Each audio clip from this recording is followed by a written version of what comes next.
মিনারের সুর কি তুমি শোনো না, সুপথের ডাক কি তুমি বোঝো না।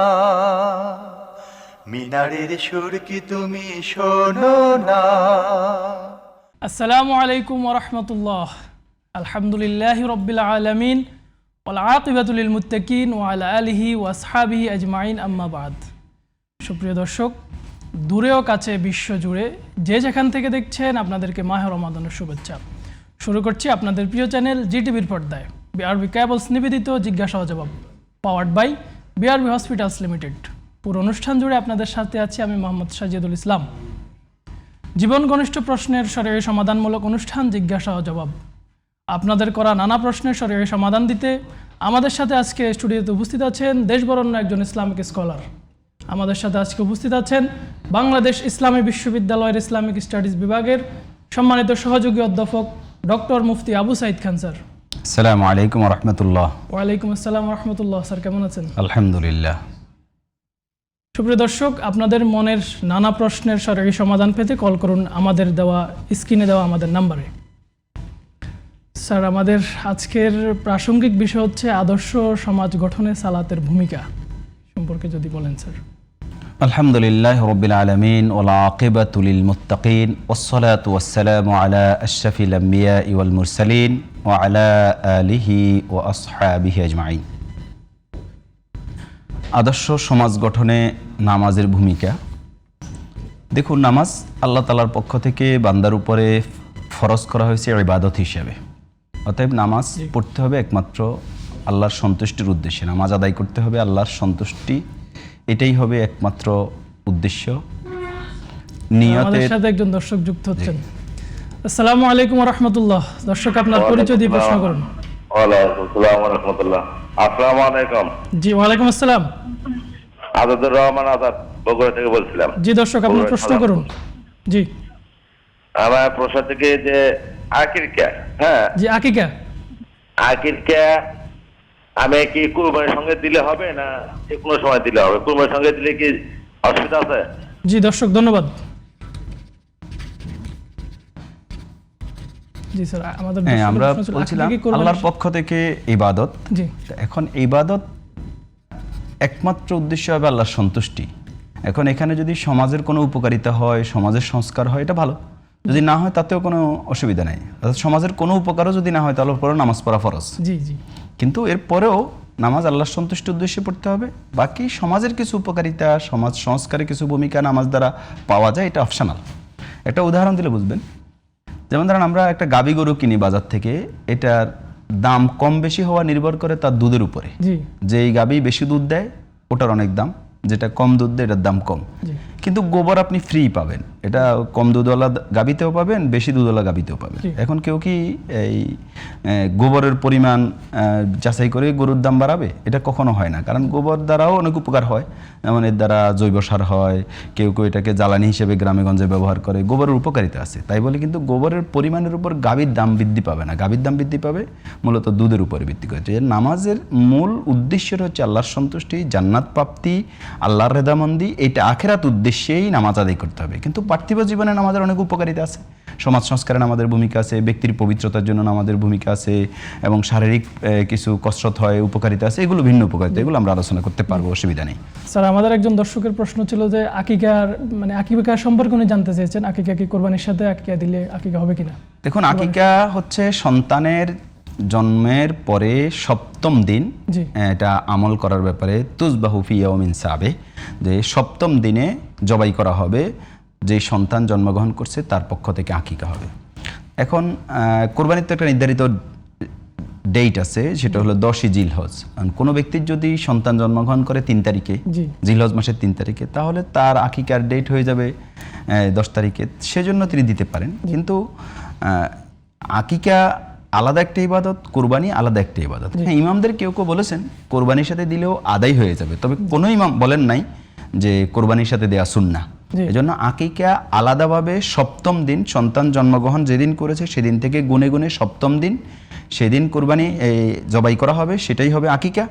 কেউ যদি একান্ত না পারে আয়েশা সিদ্দিকা রাদিয়াল্লাহু তাআলা থেকে ইমাম বাইহাকী একটা হাদিস বর্ণনা করেছেন, সেই হাদিসে 14 বা 21তম দিনের কথা আছে। এবং আকিকা দিতে হবে পরিপূর্ণ একটা প্রাণী দ্বারা, এবং সেটা ছাগল জাতীয়। ছাগল জাতীয় মানে 3 ধরনের প্রাণী, ছাগল, বেড়া, ধুম্বা। এই 3 ধরনের প্রাণীর যে কোনো একটা প্রাণী দিয়ে, শিশু যদি মেয়ে হয় তাহলে একটা, আর ছেলে হলে 2টো প্রাণী জবাই করে আকিকা দিতে হবে। কিন্তু কুরবানি তো 7 ভাগে দেওয়া যায় একটা গরুতে। স্যার আমাদের সাথে একজন দর্শক যুক্ত হচ্ছেন। আসসালামু আলাইকুম ওয়া রাহমাতুল্লাহ। দর্শক আপনার পরিচয় দিয়ে প্রশ্ন করুন। আসসালামু আলাইকুম। ওয়া আলাইকুম আসসালাম। একটা প্রশ্ন ছিল, প্রসঙ্গ। জি, প্রশ্ন করুন। আমি এই যে লা ইলাহা ইল্লাল্লাহ, আপনার টেলিভিশনের ভলিউম কমিয়ে প্রশ্ন করুন দর্শক।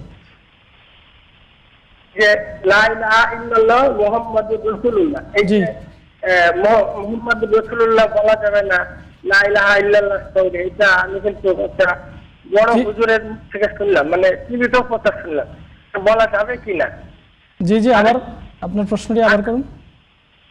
আমি বলছি যে লা ইলাহা ইল্লাল্লাহ মুহাম্মাদুর রাসূলুল্লাহ, জি মানে মুহাম্মাদুর রাসূলুল্লাহ বলা যাবে না লা ইলাহা ইল্লাল্লাহর সঙ্গে। জি। আর একটা প্রশ্ন হলো যে মওলা আল্লাহর কোনো নাম আছে কি? মাওলা আল্লাহর কোনো নাম আছে কিনা নাকি? জি। ওকে ওকে স্যার, আমরা ছিলাম আকিকা সম্পর্কে। হ্যাঁ, তাহলে পরিপূর্ণ একটা প্রাণী জবাই করতে হবে, কিন্তু কোরবানি তো ভাগেও দেয়া যায়, যেমন গরুতে, উটে ভাগ আছে। তো এজন্য কোনো ব্যক্তি যদি আকিকা দিতে চায়, আমরা বলবো তাকে পরিপূর্ণ একটা প্রাণী কোরবানি দেওয়ার জন্য, ছাগল জাতীয় প্রাণী, এবং সেটা 7ম দিনে দেয়া সুন্নাহ। এই আলোকে সুন্নার উপর আমল করা উচিত। কিন্তু কেউ কেউ বলেছেন ইমামদের মধ্যে, ইমাম হানাফি মাযহাবের একটা মত আছে যে আকিকা কোরবানির সাথে দিলে, অথবা ভাগে যদি গরুর বা উটের মধ্যে 1 ভাগ মেয়ের জন্য, 2 ভাগ এই ছেলের জন্য যদি দেওয়া হয়, তাও কোরবানি আদায় হয়ে যাবে। আমরা আশা করি সুন্নাহকে অগ্রাধিকার দিয়ে আলাদাভাবে আকিকা দিয়ে আমল করাটাই উত্তম মনে করি। স্যার, আরেকজন দর্শকের প্রশ্ন ছিল লা ইলাহা ইল্লাল্লাহু মুহাম্মাদুর রাসূলুল্লাহ, মানে লা ইলাহা ইল্লাল্লাহর সাথে মুহাম্মাদুর রাসূলুল্লাহ বলা যাবে কিনা আপনি এটা জানেন? লা ইলাহা ইল্লাল্লাহর সাথে মুহাম্মাদুর রাসূলুল্লাহ বলাতে কোনো অসুবিধা নেই। যেমন আমরা এই সবচেয়ে বড় যদি রেফারেন্স আমি আপনাদেরকে বলি, যে দেখবেন সৌদি আরবের পতাকার মধ্যেও কিন্তু লা ইলাহা ইল্লাল্লাহু মুহাম্মাদুর রাসূলুল্লাহ আছে, এতে বলাতে কোনো অসুবিধা নাই। তবে কোনো ব্যক্তি এটা যাতে মনে না করে যে লা ইলাহা ইল্লাল্লাহ এটা আল্লাহর তাওহীদ বুঝাবে, মুহাম্মাদুর রাসূলুল্লাহ দ্বারা রিসালাত বুঝাবে, দুটো কি এই ধরনের বিশ্বাস থেকে যদি বলা হয় তাহলে ঠিক না, কিন্তু এতে কোনো অসুবিধা নেই। জি স্যার, আরেকটি কোশ্চেন, মাওলা নামে আল্লাহর কোনো নাম আছে? শুধু মাওলা আমরা বলতে পারি যে মাওলা ইয়া আমার অভিভাবক আল্লাহ তাআলাকে, অর্থাৎ কোনো বান্দা তার সাথে সম্পৃক্ত করে আল্লাহকে মাওলা ইয়া বা মাওলানা বলা, এটা জায়েজ আছে, কোনো অসুবিধা নেই। জি স্যার, আমরা যে প্রাসঙ্গিক বিষয় ছিলাম, আমরা বলছিলাম যে নামাজের সামাজিক উপকারিতা। তো নামাজের সামাজিক কিছু উপকারিতা আছে, কিন্তু এটা নামাজের মূল উদ্দেশ্য না। নামাজের মূল উদ্দেশ্য হচ্ছে আল্লাহর সন্তুষ্টি। হ্যাঁ, সামাজিক উপকারিতা 1 নম্বর হচ্ছে ব্যক্তির ব্যায়াম হয়। যেমন আরবিতে একটা কবিতা আছে, লাউলা তাকুন রাসুল ইবাদাত লাউদ্দাত মিন সালিহিল আদাত, যে যদি এটা ইবাদতের একেবারে মৌলিক ইবাদত হিসেবে প্রধান ইবাদত নাও হতো, তাহলে এটা একটা মানুষের জীবনের অভ্যস্ততা হতো যে মানুষ ব্যায়াম করে। যেমন আমাদের কিছু কসরত হয়, তো এটা দ্বারা ব্যায়ামের উপকারিতা হয়, এটা ব্যক্তির উপকার। সমাজের কিছু উপকার আছে, যেমন কোরআনে কারিমে একটা আয়াত আছে যে ইন্নাস সালাতা তানহা আনিল ফাহশাই ওয়াল মুনকার, নামাজ অশ্লীল এবং খারাপ কাজ থেকে মানুষকে বিরত রাখে। তো একজন মানুষ যদি সমাজের মধ্যে অশ্লীল এবং খারাপ কাজ থেকে বিরত থাকে, এটা উপকারিতাটা কার? সমাজের। সমাজটা সংস্কার হলো, তার মানে সমাজের সবগুলো মানুষ যদি নামাজি হয়ে যায়, তাহলে নামাজ মানুষকে অশ্লীলতা এবং খারাপ কাজ থেকে বিরত রাখবে, তাহলে সমাজের থেকে এই ধরনের খারাপ কাজ উঠে যাবে, অশ্লীলতা উঠে যাবে, তো সমাজই তো সংস্কার হলো। এছাড়া নামাজ একাকী পড়ার চাইতে পুরুষদের জন্য বিশেষ করে ইসলামে জামাতে পড়ার ব্যাপারে উদ্বুদ্ধ করা হয়েছে, এবং ইমামদের বেশিরভাগের মত হচ্ছে নামাজ জামাতে পড়া ওয়াজিব।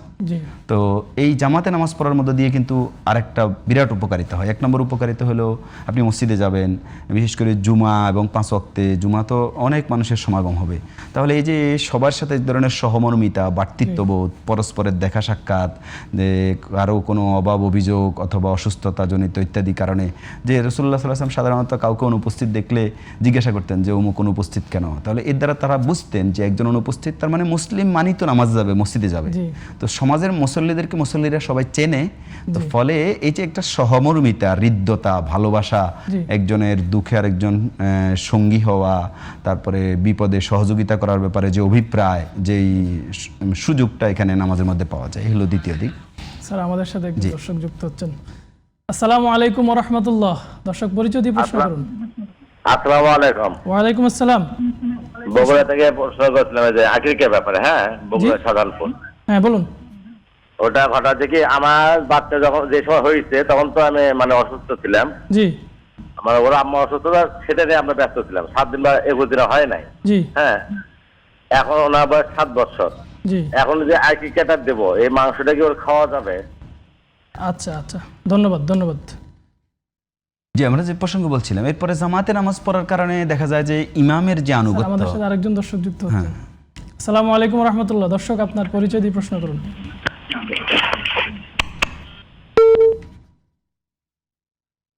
লাইনটা কেটে গেছে স্যার। হ্যাঁ, তো আমরা বলছিলাম জামাতে নামাজ পড়ার মধ্যে দিয়ে আরেকটা উপকারিতা অর্জিত হয়, যেমন যে ইমামের যে আনুগত্য, যে একজন লিডার তিনি কিভাবে এই আনুগত্য করে, তো তার পেছনে তিনি নামাজের নেতৃত্ব দিয়ে থাকেন, তার পেছনে সবাই আনুগত্য করে। এমনকি যদি ইমাম কোনো কারণে ভুল করে, পেছনের একজন লোক তাকে সংশোধনী দেয়, ইমাম সেটা গ্রহণ করে। তো এই যে শৃঙ্খলাবোধ, এইটা কিন্তু একটা গুরুত্বপূর্ণ দিক। এবং আপনি দেখবেন যে ইসলামী রাজনৈতিক জীবন, যেটাকে ইসলামিক পলিটিক্যাল সিস্টেমে এটা একটা পরিভাষা আছে যে ইমামতকে, নামাজের ইমামতিকে বলা হয় আল ইমামাতুস সোগরা, আর রাষ্ট্রের ইমামতকে বলা হয় আল ইমামাতুল কোবরা। তার মানে ওটা বড় ইমামতি, এটা ছোট ইমামতি। জি স্যার, আমাদের একজন দর্শকের প্রশ্ন ছিল যে 7 দিন বা 21 দিনে উনি ওনার সন্তানের আকিকা দিতে পারেন নাই। তো এখন সন্তানের বয়স 5 বছর, হ্যাঁ 7 বছর। তো উনি এখন আকিকা দিলে আকিকার নিয়ম কি হবে, বা এই আকিকার প্রাণীর মাংস খেতে পারবে কিনা? হ্যাঁ, বিষয় হচ্ছে আকিকা যেহেতু আগে দেন নাই আপনি, এখন আপনি যত তাড়াতাড়ি সম্ভব আকিকা দিয়ে দিলে আকিকা ইনশাআল্লাহ আদায় হয়ে যাবে আশা করি। আর আকিকার গোস্ত খেতে পারবে, অসুবিধা নেই, প্রত্যেকে খেতে পারবে, এবং যার আকিকা দেওয়া হবে সেও খেতে পারবে, অসুবিধা নেই। সে যেহেতু বড় হয়ে গেছে সেও খেতে পারবে, এতে অসুবিধা নেই, এটা হালাল। জি, আমরা যে প্রসঙ্গ বলছিলাম, তাহলে এখানে আরেকজন দর্শক আমাদের সাথে যুক্ত হচ্ছেন। আসসালামু আলাইকুম রহমতুল্লাহ। দর্শক, পরিচয় দিয়ে প্রশ্ন করুন। ওয়ালাইকুম আসসালাম রহমতুল্লাহ বারাকাতুহু। জি, আসলে আমার রোজা মানে শবে বরাতের পরে হালকা পিরিয়ড দেখা দিচ্ছিল, ওটা মানে পুরা রোজার আগ পর্যন্ত ছিল। এখন আমার ঠান্ডা চলে আসছে, যখন আমি ঠান্ডার ওষুধ খাওয়া শুরু করছি তখন আমার প্রচুর পরিমাণে ব্লিডিং হচ্ছে। তাহলে কি আমার রোজা কি হবে কি না, এটাই জানা। জি যে আমরা যেটা বলছিলাম, স্যার আমরা উত্তরটা জানবো বিরতির পরে। আমরা একটি ছোট্ট বিরতিতে যাচ্ছি। সুপ্রিয় দর্শক, আপনারা দেখছেন বিআরবি কেবলস নিবেদিত জিজ্ঞাসা জবাব অনুষ্ঠান, powered by BRB hospitals limited. সময় হলো একটি বিরতির পর আমরা আবারও ফিরে আসবো, ততক্ষণে আমাদের সাথেই থাকুন। মিনারের সুর কি তুমি শোনো না? আসসালামু আলাইকুম রহমতুল্লাহ। সুপ্রিয় দর্শক, বিরতির পর আবারও ফিরে এলাম। আপনারা দেখছেন বিআরবি কেবলস নিবেদিত জিজ্ঞাসা জবাব অনুষ্ঠান, powered by BRB hospitals limited. Sir, আমরা বিরতির পূর্বে আমাদের একজন দর্শকের প্রশ্ন ছিল যে উনি রমজানের পূর্বে অর্থাৎ শবে বরাতের পর থেকে ওনার পিরিয়ড হচ্ছে, তো এরপর থেকে তিনি সুস্থ হলেন। সুস্থ হওয়ার পরে আবার ওনার জ্বর হয়েছে, উনি ওষুধ খেলেন। ওষুধ খাওয়ার পরে এখন রমজানে ওনার আবার 2 দিন যাবত ওনার ব্লিডিং হচ্ছে। তো এই অবস্থায় ওনার রোজা হবে কিনা, বা উনি কি রোজা রাখবেন কিনা এই অবস্থায়? যে পিরিয়ড অবস্থায় মহিলাদের রোজা রাখা যায় না, পরবর্তীতে ইনি কাজা করবেন। জি, তো বিষয়টা হচ্ছে যে যেহেতু এটা অভ্যাসের উপর নির্ভর করে যে একজন মহিলার কতদিন পর পর পিরিয়ডটা হয়, তো শবে বরাতের আগে যদি, শবে বরাতের পরে যদি তার পিরিয়ড হয়ে থাকে, তাহলে ব্যবধানটা মনে হয় 14-15 দিন বা 10-12 দিন হবে। তো এটা যদি অভ্যাসগতের স্বাভাবিকতার ব্যতিক্রম হয়, তাহলে ধরে নিতে হবে এটা ইস্তেহাজা বলা হয় এটাকে শরীয়তের পরিভাষায়। এই অবস্থায় রোজা রাখবে। আর যদি এটা অভ্যাসগতভাবে ওনার আগ থেকে এরকম 15 দিন বা 20 দিন পরপরই হয়ে যায় পিরিয়ড, এটা অভ্যাসের স্বাভাবিকতা হয়, তাহলে তিনি রাখবেন না। এটাকে তিনি ঋতু হিসেবে মানে হায়েজ হিসেবে ধরে নেবেন।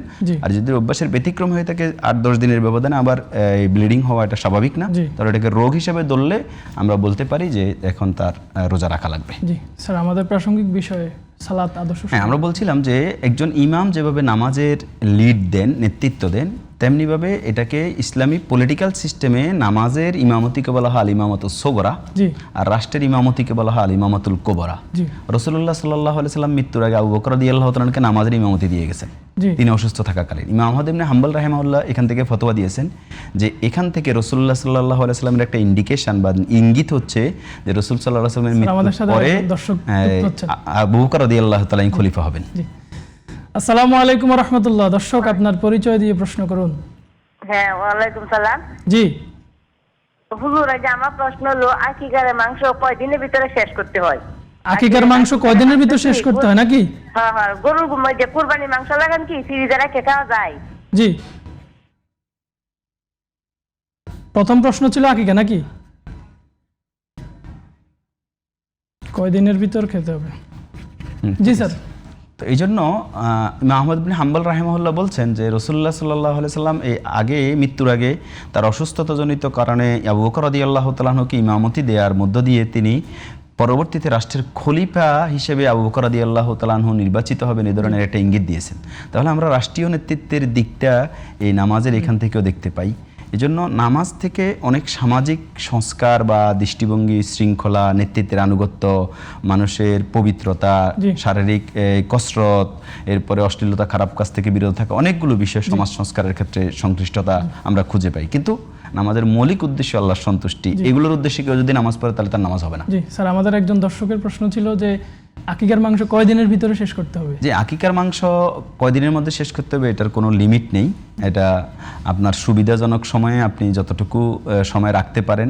দীর্ঘদিন মাংস রাখাটা তো এটা স্বাস্থ্যসম্মত না, তো অতটুকু আপনি রাখতে পারবেন, অসুবিধা নেই। জি স্যার, আরেকটি প্রশ্ন ছিল কোরবানির মাংস ফ্রিজে রেখে খাওয়া যাবে কিনা?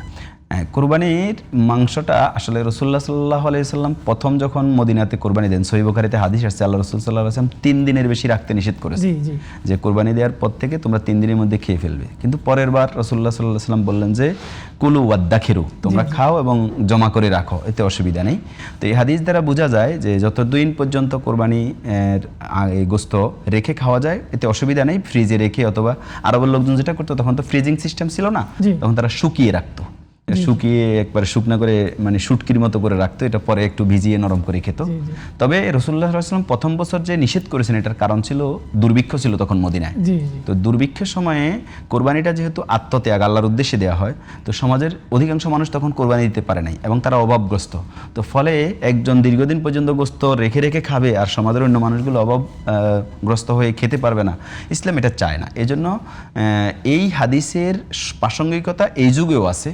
এবং এখনও যদি কোনো সোসাইটিতে, কোনো সমাজে এমন হয় যে 2-1 ধনী ব্যক্তি শুধু কোরবানি দেয় আর অধিকাংশ মানুষ গরিব দরিদ্র সেখানে, এবং মানুষের আসলে এই খাওয়ার মতো অ্যারেঞ্জমেন্ট করার সুযোগ নেই, সেক্ষেত্রে ওই সমাজের জন্য উত্তম হচ্ছে যে তারা কোরবানির গোস্ত কম দিন রাখবে, অধিকাংশ মানুষকে বিলিয়ে দিবে, অন্যরা যাতে খেতে পারে এই সুযোগটা মানুষকে দিবে, এটাই হচ্ছে সর্বোত্তম পন্থা। জি স্যার, আপনাকে ধন্যবাদ। স্যার, আমরা যেখানে ছিলাম সালাত, হ্যাঁ, এই জন্য বলছি সালাতের এখানে আরেকটা জিনিস হচ্ছে নামাজের মধ্যে একটা ভালো শৃঙ্খলাবোধ শেখায়। জি, যেমন দেখবেন আপনি ইমাম রুকু করবে, সবাই কিন্তু রুকু করে, ইমাম সেজদা করে, সবাই সেজদা করে, ইমাম দাঁড়ায়, সবাই দাঁড়ায়। এমনকি ইমাম যদি ভুল করে আর পিছন থেকে মুসল্লি যদি সংশোধনী দেয়, লোকমা দেয়, কিন্তু ইমাম যদি রিসিভ না করে তাহলে ইমাম হয়তো দেখা যাবে বসার কথা, কিন্তু ইমাম দাঁড়িয়ে যাচ্ছে। আমাদের সাথে একজন দর্শক যুক্ত হচ্ছেন। আসসালামু আলাইকুম ওয়া রাহমাতুল্লাহ। দর্শক, আপনার পরিচয় দিয়ে প্রশ্ন করুন। আসসালামু আলাইকুম। ওয়ালাইকুম আসসালাম। আমি আব্দুল হাকিম রাজশাহী থেকে বলছি। জি, আমার প্রশ্নটা হচ্ছে যে আমরা কোরবানির সময় কোরবানি একটা পরিবারের জন্য একটা কোরবানি যথেষ্ট, জি, খাসি দিয়ে কিংবা ভেড়া দিয়ে, তারপরে যে একটা ভাগ দেয় দুস্থ খাওয়ার জন্য, গরুর ভাগ অথবা মহিষের ভাগ, এটা ইসলাম সম্মত ভাবে এটা কোনো সহি আছে নাকি, এটা আমি জানতে চাই। জি জি জি দর্শক, ধন্যবাদ। জি স্যার, আমরা বলছিলাম যে তাহলে দেখা যাবে ইমাম হয়তো নামাজে দাঁড়ানোর কথা কিন্তু তিনি বসে যাচ্ছেন, অথবা তিনি বসে যাওয়ার কথা তিনি দাঁড়িয়ে যাচ্ছেন, পেছন থেকে হয়তো তাকে সুবহানাল্লাহ বলে সংশোধনী দেওয়া হলো, কিন্তু ইমাম দাঁড়িয়ে গেলেন, ভুলের উপরেই দাঁড়িয়ে গেলেন, কিন্তু মুসল্লির তখন দায়িত্ব কি? দাঁড়িয়ে যাবে। তার মানে হচ্ছে ইমামের আনুগত্য যতক্ষণ পর্যন্ত নামাজ আছে ততক্ষণ থাকবে, কিন্তু সংশোধনীটা ইমাম কি করবেন? রিসিভ করবেন এবং শেষে সুজদা দিবেন। তাহলে বোঝা যাচ্ছে ভুলের রিকভারি আছে। ভুল করলে ঠিক সমাজেও এখানে আমরা শিক্ষা গ্রহণ করতে পারি। সমাজে যিনি নেতা হবেন তিনি জনগণের নেতৃত্ব দেবেন, কিন্তু জনগণ যদি তাকে কোনো সংশোধনী দেয় সেই সংশোধনীটা গ্রহণ করবেন। আসসালামু আলাইকুম ওয়া রাহমাতুল্লাহ। দর্শক, পরিচয় দিয়ে প্রশ্ন করুন। হ্যাঁ, আসসালামু আলাইকুম হুজুর। জি, প্রশ্ন করুন। বলতেছি যে আকিকার যে বাচ্চার জন্য দিয়াম, যদি আকিকার যে দিয়াম, আকিকারের মাংসটা 3 ভাগ করে 1 ভাগ তো গরিবদেরকে আর আত্মীয় স্বজনদের দেওয়া হবে, আর 2 ভাগ যে থাকবে এই 2 ভাগ কি আমরা ফ্রিজে রাখি খাইতে পারবো? জি জি, ওকে দর্শক, ধন্যবাদ। স্যার, আমাদের একজন দর্শকের প্রশ্ন ছিল যে কোরবানির সময় যে কোরবানি দেয় তো 1 ভাগ মাংস খাওয়ার জন্য রাখে, এটা আসলে সে খেতে পারবে কিনা? 3 ভাগ করে, যে 3 ভাগ করার পর 1 ভাগ খাওয়ার জন্য রাখে। কোরবানির একই পরিবার থেকে একটা পশু কোরবানি দেয়া এই ধরনের একটা বক্তব্য আছে, আবার 1 ভাগ দেয়া দুটোই আছে, কিন্তু আমাদের সমাজে কেউ কেউ বলেন যে এক পরিবার থেকে 1 ভাগ দেওয়া যাবে না, একটা প্রাণী দিতে হবে। এটা ঠিক না, 1 ভাগ দিলেও হয়ে যাবে এবং একটা প্রাণী দেওয়াটা উত্তম। আর কোরবানির গোশত 3 ভাগ করা এটা সুন্নাহ বা মুস্তাহাব। এই 3 ভাগ কিন্তু সমান হতে হবে, এটাও জরুরি না, এটা অবস্থার প্রেক্ষিতে হবে। সমাজের দরিদ্রের সংখ্যা যদি বেশি হয় তখন সদাকার অংশটা বেশি হবে, কারো যদি আত্মীয় স্বজন বেশি হয় মেহমানদারির অংশটা বেশি হবে, কারো পরিবারের সদস্য যদি বেশি হয়, নিজেই হয়তো দরিদ্র, কোরবানি দিয়েছেন, সারা বছর নিজেই গোশত খেতে পারেন না, তখন দেখা যায় তার নিজের ভাগটা বড় হবে। এই জন্য ভাগটা 3 ভাগ হবে। কথার অর্থ হচ্ছে এই না যে 3 ভাগ একেবারে সমান সমান করতে হবে, এটা প্রেক্ষিতে কম বেশি হবে। আর নিজের জন্য যেটা রাখা হবে এটা নিজের সুযোগ সুবিধা মতো, যদি কেউ অনেক দিন রেখে 4, 5, 7 দিন, 10 দিন, 1 মাস রেখে ফ্রিজিং করে যদি খেতে চায় এতে অসুবিধা নেই, খেতে পারবে। শরীয়তে আরেকটি প্রশ্ন ছিল আরেকজন দর্শকের, যে আকিকার মাংস উনি 3 ভাগ করলেন, 3 ভাগ করে 2 ভাগ নিজের জন্য রাখলেন, এটা কয়দিনে তিনি খেতে পারবেন? 1 ভাগ সদাকা করে, এটা ভালো উত্তম কাজ। আর যে 2 ভাগ তিনি তার জন্য রেখেছেন, এটা তিনি যতদিন ইচ্ছা ততদিন খেতে পারবেন, অসুবিধা নেই। এখানে শরীয়তে নির্ধারিত কোনো সীমা নেই যে 2 দিন 3 দিনের মধ্যে খেয়ে ফেলতে হবে, এটা জরুরি না। এটা তার সুযোগ সুবিধা মতো তিনি খাবেন। এবং হয়তো অনেক ক্ষেত্রে হয় কি, দেখা যায় আকিকা দিয়ে দেওয়া হয়েছে, মেহমান অনেক পরে আসবে, তার জন্য কিছু আকিকার গোশত রাখতে হয় বা অন্যের কাছে পৌঁছাইতে হয়, সেজন্য সময় লাগে, এতে কোনো অসুবিধা নেই। যে আমরা যে প্রসঙ্গ বলছিলাম, তো এই যে আমার কথা ছিল যে নেতৃত্ব যিনি দেবেন সমাজে, নামাজ থেকে কিন্তু এই নেতৃত্বের একটা বড় রিফ্লেকশন আছে, প্রতিফলন আছে সমাজে। যে সমাজের যিনি নেতা হবেন তিনি তার সমাজের মানুষগুলোর সংশোধনী গ্রহণ করবেন, এবং সেটা যদি তিনি ভুল করে থাকেন তাহলে সেই ভুলের রিকভারি হবে। নামাজে সুজদা হয়, কিন্তু এটা রিকভারি করবেন মানে ভুল সংশোধন করবেন, দ্বিতীয়বার ভুল করবেন না। এজন্য এরপরে হলো সমাজের প্রত্যেকটা মানুষের খোঁজ নেয়া, যে কে কোথায় আছে, মানুষের সহযোগিতা মানে অভাবগ্রস্ত কিনা, কেউ মারা গেল কিনা। এই যে নামাজের মধ্যে, নামাজের আরেকটা নামাজ তো আছে যেটাকে জানাজা বলি, এটাও কিন্তু একটা নামাজ। তো এটার মধ্য দিয়ে আমরা অন্যের জন্য দোয়া করি। তো তাহলে এই যে দোয়া করা, অপর ভাইয়ের জন্য কল্যাণ কামনা করা, এটাও আমরা নামাজের মধ্য থেকে একটা পাই। আমরা তো আজকে আমাদের সমাজ দেখবেন যে হিংসা, হানাহানি, রাহাজানি, একে অপরকে কেউ এগিয়ে যাক, এটা আমরা চাই না, বরং আমরা প্রত্যেকের এই পরশ্রী কাতরতায় ভুগি। তো সেখান থেকে অন্যের কল্যাণ কামনা করা, এটাও কিন্তু নামাজ থেকে একটা গুরুত্বপূর্ণ শিক্ষা। তো এই জন্য এরপরে সমাজের মধ্যে যে একটা মসজিদ থাকে, মসজিদ ভিত্তিক কেন্দ্র গড়ে ওঠে। রাসূলুল্লাহ সাল্লাল্লাহু আলাইহি ওয়াসাল্লামের একটা হাদিস আছে, ইমাম তিরমিজি হাদিস বর্ণনা করেছেন, যে আলানুন নিকাহ ওয়ালাউ কানা বিদুফিন ওয়াজআলুহু ফিল মাসাজিদ, যে মসজিদ কেন্দ্রিক সমাজটা যাতে গড়ে ওঠে, তোমরা বিবাহকে প্রচার করে দাও, প্রয়োজনে ধপ বাজাই হলেও। ধপ মানে হচ্ছে তবলা, যেটার একদিকে বাজানো যায় আরেকদিক খালি থাকে, এবং বিবাহটা তোমরা মসজিদের মধ্যে করো। তার মানে হচ্ছে বিবাহটা মসজিদে হবে। আমাদের দেশে কিন্তু বিবাহ ওই শুধু মসজিদে পড়ায়, মানে ইজাব কবুলটা হয়, পরে আবার অনুষ্ঠান বাইরে হয়। এই জন্য মসজিদ কেন্দ্রিক মানুষের সমাগম হবে, তাহলে মানুষ জানবে বিবাহ হয়েছে। এই জন্য মসজিদ কেন্দ্রিক যাতে আমাদের সমাজটা গড়ে ওঠে। জি স্যার, আপনাকে অসংখ্য ধন্যবাদ, কষ্ট করে এসে আমাদেরকে সময় দিয়েছেন। আশা করি আপনার কথাগুলোর দ্বারা আমাদের দর্শকরা উপকৃত হবে ইনশাআল্লাহ। ইনশাআল্লাহ। সুপ্রিয় দর্শক, আপনারা দেখছেন বিআরবি কেবলস নিবেদিত জিজ্ঞাসা ও জবাব, powered by BRB hospitals limited. সুপ্রিয় দর্শক, আমরা অনুষ্ঠানের একেবারে শেষ পর্যায়ে চলে এসেছি। আগামী দিন একই সময় একই টিভির পর্দায় আবারও হাজির হয়ে যাব। ততক্ষণে আল্লাহ রাব্বুল আলামিন আপনাদেরকে ভালো রাখুন। সুবহানাকাল্লাহুম্মা বিহামদিকা আশহাদু আল্লা ইলাহা ইল্লা আনতা আস্তাগফিরুকা ওয়া আতুবু ইলাইক। আসসালামু আলাইকুম ওয়া রাহমাতুল্লাহ। মিনারের সুর কি তুমি শোনো না?